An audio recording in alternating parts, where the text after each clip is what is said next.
बंगाल में बीजेपी के खिलाफ ममता बनर्जी की पार्टी ने लेफ्ट और कांग्रेस से गठबंधन बनाने की गुहार लगाई। बीजेपी ने कहा, हताश हो गई हैं ममता। टीएमसी के गठबंधन वाले प्रस्ताव पर कांग्रेस बोली, ममता बनर्जी की पार्टी कांग्रेस में अपना विलय कर ले। बंगाल में बीजेपी प्रभारी कैलाश विजयवर्गीय बोले, मेरे पास टीएमसी के 41 विधायकों की लिस्ट है जो बीजेपी में आना चाहते हैं। कहा, अगर सबको शामिल कर लिया तो ममता सरकार गिर जाएगी। कृषि कानून पर सुप्रीम कोर्ट की बनाई कमेटी से अलग हुए भूपिंदर मान। भूपिंदर मान ने ट्वीट कर जानकारी दी, सुप्रीम कोर्ट ने 4 सदस्यों की कमेटी बनाई थी। 50वें दिन भी जारी है किसान आंदोलन। सरकार के साथ कल 9वें राउंड की बातचीत पर बना सस्पेंस। 26 जनवरी को ट्रैक्टर मार्च पर अड़े हैं किसान। किसान आंदोलन पर अन्ना हजारे ने फिर दी अनशन की चेतावनी। अन्ना हजारे ने पीएम मोदी को चिट्ठी लिखी, रामलीला मैदान में अनशन करने की इजाजत मांगी। अयोध्या में राम मंदिर निर्माण के लिए कल से शुरू होगा चंदा अभियान। वीएचपी और मंदिर निर्माण ट्रस्ट देश भर में चंदा इकट्ठा करेंगे। राष्ट्रपति कोविंद भी कल मंदिर निर्माण में दान करेंगे। समाजवादी पार्टी के सांसद एसटी हसन का विवादित बयान, राम मंदिर चंदे के नाम पर माहौल बिगाड़ा जाएगा। बोले, बीजेपी बिके हुए मुस्लिमों से पथराव कराएगी। उत्तर भारत में आज मनाया जा रहा है मकर संक्रांति का त्योहार। श्रद्धालुओं ने लगाई आस्था की डुबकी। गृह मंत्री अमित शाह ने अहमदाबाद के जगन्नाथ मंदिर में पूजा की।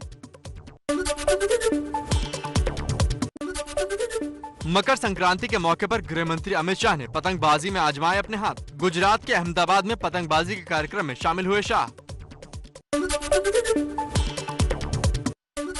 दक्षिण भारत में भी आज पोंगल की धूम। संघ प्रमुख मोहन भागवत ने चेन्नई में पोंगल के मौके पर गौ पूजा की। पोंगल के मौके पर चेन्नई पहुंचे बीजेपी अध्यक्ष जेपी नड्डा। राहुल गांधी ने भी मदुरई में पोंगल मनाया। राहुल ने लोगों के साथ बैठकर खाना खाया। मदुरई में राहुल गांधी के जल्लीकट्टू में शामिल होने पर विवाद। बीजेपी ने पूछा, जब घोषणा पत्र में जल्लीकट्टू को बर्बर बताया तो क्यों शामिल हुए राहुल गांधी। 2011 में कांग्रेस सरकार ने जल्लीकट्टू पर बैन लगाया था। हरियाणा की कांग्रेस प्रदेश अध्यक्ष शैलजा कुमारी का बड़ा बयान। कहा, हरियाणा में बीजेपी, जेजेपी और कई निर्दलीय विधायक हमारे संपर्क में हैं। खट्टर बोले, हमें पता है उनके संपर्क में कितने लोग हैं। विवाद के बाद एबीपी न्यूज से बोले बीजेपी सांसद साक्षी महाराज। कहा, ओवैसी पर दिए बयान का गलत मतलब निकाला गया है। साक्षी महाराज ने ओवैसी को बीजेपी की बी टीम कहा था।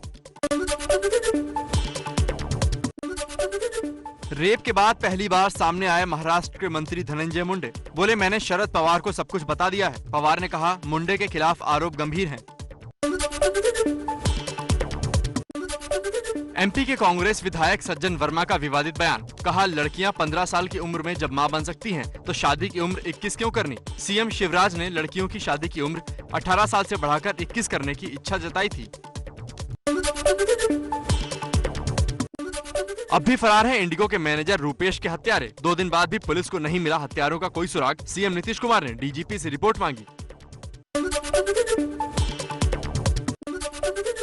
एमपी के मुरैना में जहरीली शराब पीने से मरने वालों की संख्या बढ़कर 24 पहुंची। सीएम शिवराज सिंह चौहान ने जांच के लिए कमेटी बनाने का आदेश दिया है। दिल्ली में केजरीवाल सरकार ने पेश किया टीकाकरण का प्लान। सीएम केजरीवाल बोले, एक सेंटर पर हर रोज 100 लोगों को वैक्सीन दी जाएगी। अभी दिल्ली में टीकाकरण के लिए 81 सेंटर हैं।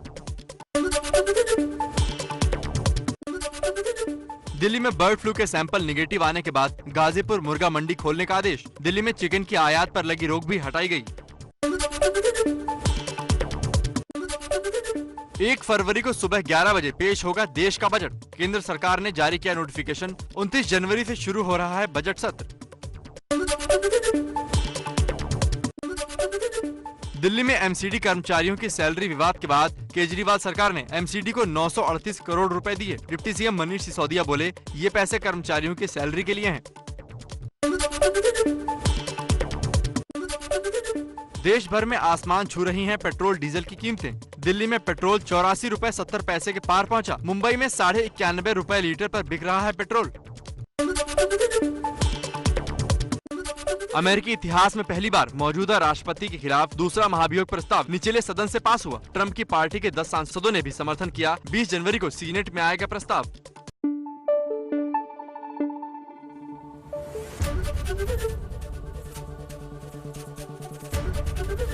एबीपी न्यूज आपको रखे आगे।